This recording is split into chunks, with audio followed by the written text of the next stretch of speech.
Hello दोस्त। RRB या कह सकते हैं रेलवे एग्ज़ाम कैलेंडर 2026 जारी हुआ। लेकिन रेलवे में वैकेंसी दो टाइप से आती है, एक तो आरआरबी निकालता है और दूसरा आरआरसी निकालता है। और आरआरसी के साथ तो ऐसा हो रहा है कि जैसे आप ट्रेन कोई 24 घंटा लेट चल रहा हो, या कह सकते हैं कि जो कल वाली ट्रेन है आज आ रही हो तो लोगों को लगता है कि थोड़ा 2 मिनट जल्दी आ गई ट्रेन। वही कंडीशन है कि एलपी से पहले आएगा ग्रुप डी की लेवल 1 वैकेंसी। अब क्योंकि एलपी जनवरी से मार्च दे दिया है कि जनवरी से मार्च में अब एलपी 2026 की वैकेंसी आ जाएगी, और पहले भी थोड़ा जारी हुआ था, उसी नोटिस को फिर से हम एक बार कहना चाहेंगे। इससे एक क्लियर हो रहा है कि आपका अब जो टाइम लिमिट है ना, वो 4 भाग में बट गया है।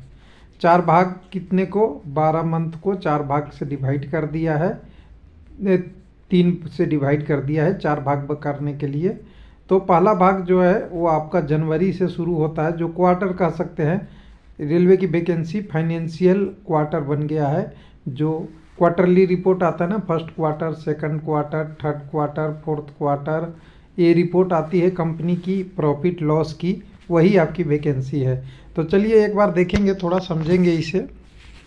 एक बार कहाँ मैं टेलीग्राम पे एक कैंडिडेट ने शेयर किए थे, मैं तो अभी थोड़ा बिजी हूँ, था सुबह से तो नहीं देख पाया था, लेकिन अब हाँ देख लिया था, मतलब टाइम नहीं मिला मुझे। तो ये आरआरबी की वैकेंसी वाला जो कैलेंडर है ना, तो 2025 वाला की बात हो रही है, 2026 तक का असेसमेंट होगा। तो 2026 की हमने वैकेंसी एनालिसिस लिख दिया।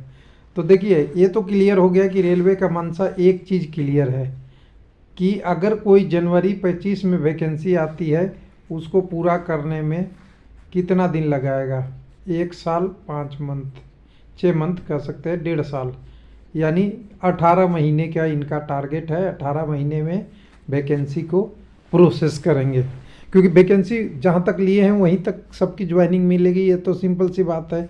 और कुल मिला के देखेंगे तो 2024 वाला में कुछ ऐसा ही होता हुआ दिख रहा है कि 2024 का जो जनवरी का एलपी का वैकेंसी है, उसका अभी दिसंबर है, सीबीटी एग्ज़ाम अभी ख़त्म हुआ है 29 नवंबर को।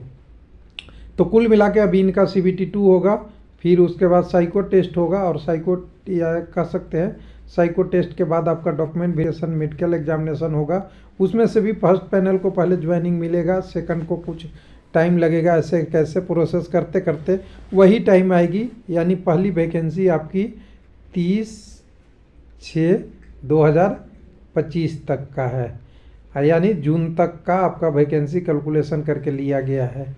तो वैसे ही अगली वैकेंसी की जो क्वार्टर है, सेकंड क्वार्टर अप्रैल से जून है।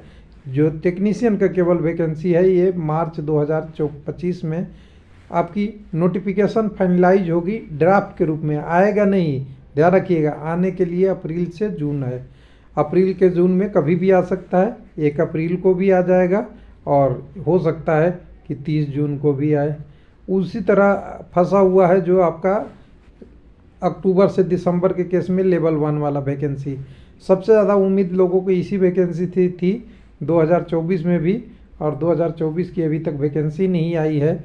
लेकिन ध्यान दीजिएगा कि एक क्लियर लिखा हुआ था पहले भी कि अक्टूबर से दिसंबर है, लेकिन हम सोच रहे थे कि हम लोग का क्या अनुमान था कि बीच बीच में मिडवे में ये नवंबर दे देगा, जो नहीं हुआ। और समझ सकते हैं कि गवर्नमेंट की प्रायोरिटी इसके बीच में जब भी मन करेगा उस पे देगा, वो डिले नहीं कहाएगा।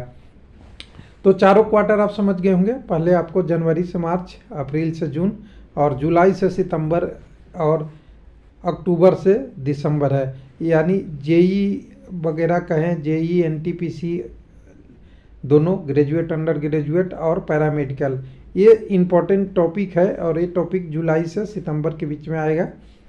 एग्ज़ाम भी उसी तरह से होगा, पहले एलपी का फिर टेक्नीशियन का। लेकिन अगर कोई अलग सी कंडीशन बनी तो अलग बात होगा, लेकिन लेवल 1 वाला जो है लास्ट में है। और हर बार लेवल 1 की जब वैकेंसी आती रहेगी, पिछले साल की ध्यान रखिएगा, 2024 की लेवल 1 की वैकेंसी आएगी तो 2025 का आपका लेवल एलपी की वैकेंसी आ जाएगी। वैसे ही 2025 की लेवल 1 की वैकेंसी आएगी तो एलपी की 2026 की वैकेंसी आ जाएगी। दोनों नोटिफिकेशन में बहुत ज़्यादा का डिफरेंस नहीं होगा अगर सही समय से आता रहा तो। तब ये क्वार्टर के चक्कर में 3-3 महीना का गैप हो गया है और एक अच्छा कदम है कि एग्ज़ाम का कैलेंडर तो ठीक है, लेकिन ये फॉलो होता है नहीं होता है उस पे डिपेंड करेगा कि पूरी तरह से अभी पहला एग्ज़ाम का रिजल्ट क्लियर हो जाए, सबकी ज्वाइनिंग मिल जाए, उसके आगे की प्रोसेस हो जाए। थैंक यू, धन्यवाद।